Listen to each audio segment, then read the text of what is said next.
Sorry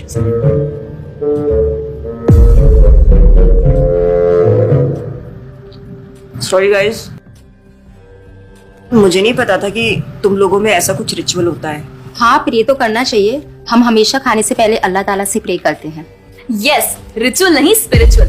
हम ही पहले भगवान को भोग ऑफर करते हैं और उसके बाद प्रे करके खाते हैं। लेकिन तुम्हारा भगवान यहाँ आके कैसे खा सकता है? जैसे वो तुम्हारी दुआ कानों से सुन सकता है, वो वैसे ही यहाँ पर आके खा भी सकता है। भगवान का फॉर्म पर्सनल है। अगर वो कानों से सुन सकते हैं तो मुंह से आके खा भी सकते हैं। उनके कान और मुंह दोनों है। शालिनी, तुम प्रे नहीं करती खाना खाने से पहले? नहीं, लेकिन मेरे चाचा ने एक बार कहा था कि हमको वो गॉड ऑफ फूड को और फार्मर्स को थैंक यू बोलना चाहिए। यू मीन अन्नपूर्णा देवी?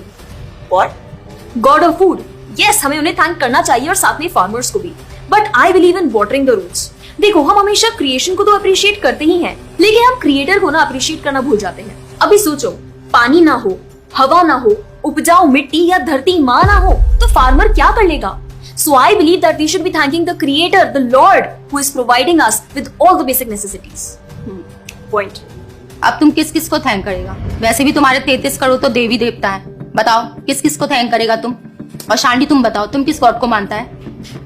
मैं ऐसे किसी गॉड को नहीं मानती, लेकिन I think Shiva is a big god. See, I am very sorry, but आपने अपने वो बड़े भगवान का स्टोरी तो सुना होगा ना, जहाँ वो अपनी मरी हुई वाइफ को शोल्डर पर लेकर पूरे इंडिया का चक्कर लगा रहा है। अब तुम मुझे बताओ, जो गॉड अपनी वाइफ के मरने पे ऐसे कॉमन मैन की तरह रोता है, वो गॉड हो सकता है क्या? अच्छा, maybe I don't know much about this story, but he is very famous and north में तो राम जी भी बहुत फेमस है ना। उनका स्टोरी तो तुमको पता होगा ना, सबको पता है। उनकी वाइफ को रावण ले गया था। हाँ, पता है। अब तुम मुझे बताओ, वो गॉड है? वो अपनी वाइफ को भी अकेला नहीं बचा के ला सकता। उसको अपनी वाइफ को बचाने के लिए भी वानर सेना की हेल्प चाहिए, और उस वानरों को भी तुम पूछता है। I am sorry. और गीता, तुम कृष्ण को मानती हो, और वो तो हर लड़की के साथ रासलीला करते रहते थे। ऐसा कैसा कैरेक्टर है गॉड का जिसे हर लड़की से प्यार हो जाता है? और वो खुद डर के अपना जन्मस्थान छोड़कर चले गए थे। गॉड को कभी डर लगता है क्या? और जिसे खुद डर लग रहा है, वो तुम लोगों की हेल्प कैसे करेगा? शिट यार, this is so complicated and confusing. It is confusing because you are following the wrong path. It is very beautiful and sacred. I will show you the right path. Enough, Asifa. I know what you're trying to do. And Shalini, कुछ भी confusing नहीं है। You know what the problem is कि तुझे पता ही नहीं है, क्योंकि तूने आज तक शास्त्र ही नहीं पढ़े हैं। तो पता कैसे चलेगा कि क्या सही है और क्या गलत? जन्म कर्म च मे दिव्यम एवं योवेति तत्वतः त्यक्त्वा देहम पुनर्जन्म नैति मामेति सो अर्जुना। भगवान की लीलाओं को समझना इतना आसान नहीं है। उसके लिए शास्त्रों का अध्ययन करना पड़ता है, और वो भी एक प्रामाणिक गुरु के अंडर रह के उनकी शरण लेके। अब अगर तुमने शास्त्र पढ़े होते तो तुमको ये पता होता कि शिव जी ने जो इमोशंस उसमें दिखाए थे वो शोक नहीं, विरह था। विरह विरह दोनों सेम नहीं होते क्या? Let's start from the basics. शोक इज मटेरियल एंड विरह इज स्पिरिचुअल। शोक ना दुख की अनुभूति कराता है, whereas जो विरह है उसमें जो सेपरेशन की फीलिंग होती है ना, वो सुख का अनुभव कराती है।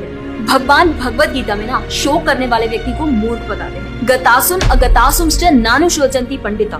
A wise man never laments for the living nor for the dead. Bhagavad Gita chapter 2 text 11। अपनों की मौत पे आंसू बहाना शोक है, लेकिन वही रामायण देखते देखते जो आंसू निकले ना, वो विरह है। विरह, और ऐसे विरह से हमारा भगवान के प्रति प्रेम बढ़ता है। तो जिस तरह से शिव जी ने विरह को दिखाया था, उसी तरह राम जी भी सीता मैया के जाने के बाद विरह में भटकते हुए रो रहे हैं। और यही नहीं, सीता देवी इतनी प्योर है ना कि उन्हें राम जी के अलावा कोई टच भी नहीं कर सकता था। रावण जिनको लेके गया था वो छाया सीता देवी थी।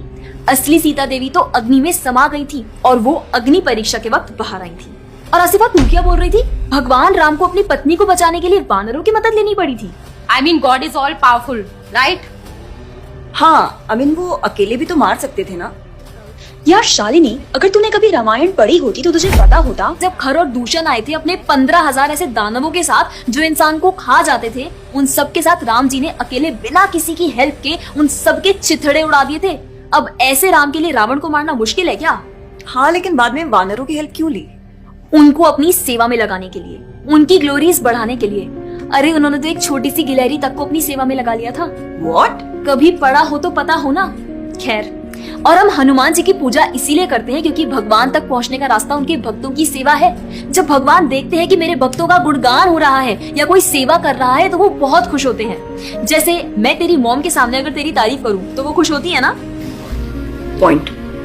इसी तरह भगवान हमसे खुश होते हैं जब हम उनके भक्तों की सेवा करते हैं, पूजा करते हैं। और रही बात 33 करोड़ देवी देवता की, आसिफा तू मुझे ये बता, what is your favourite genre in movies? Psychological thriller. और शालिनी तेरी? Romantic and comedy. एग्जैक्टली। जैसे हर किसी का अपने नेचर के अकॉर्डिंग फेवरेट जॉनर होता है, वैसे ही भगवान ने हर किसी के नेचर के अकॉर्डिंग व्यक्ति के लिए उसके नेचर के अनुसार वेद और पुराण दिए हैं। और उन्हीं पुराणों को फॉलो करके लोग अपनी देवी देवता की तरफ अट्रैक्ट होते हैं। और ये सभी देवी देवता भगवान की ही सेवा कर रहे हैं। जैसे रोशनी के देवता सूर्यदेव, हवा के देवता वायुदेव, बारिश के देवता इंद्रदेव। जैसे एक सरकार चलाने के लिए इतनी सारी पोजीशंस होती हैं, वैसे ही इस पूरे ब्रह्मांड को चलाने के लिए अलग अलग देवी देवताओं की जरूरत पड़ती है। तो मतलब वो अपनी पोजीशन का मिसयूज करेंगे, किसी भी लड़की के साथ कुछ भी करेंगे, रास लीला करेंगे। Stop it Asifa, now you are crossing the line. तुझे पता ही क्या है कृष्ण के बारे में? जो लोग बोलते हैं कि कृष्ण करे तो रास लीला है, हम करे तो कैरेक्टर ढीला है, उनको बोलो पहले भागवतम पढ़ ले। ठीक रास लीला से पहले भगवान ने गोवर्धन उठाया था। उनको बोलो पहले जाके गोवर्धन पर्वत उठाए।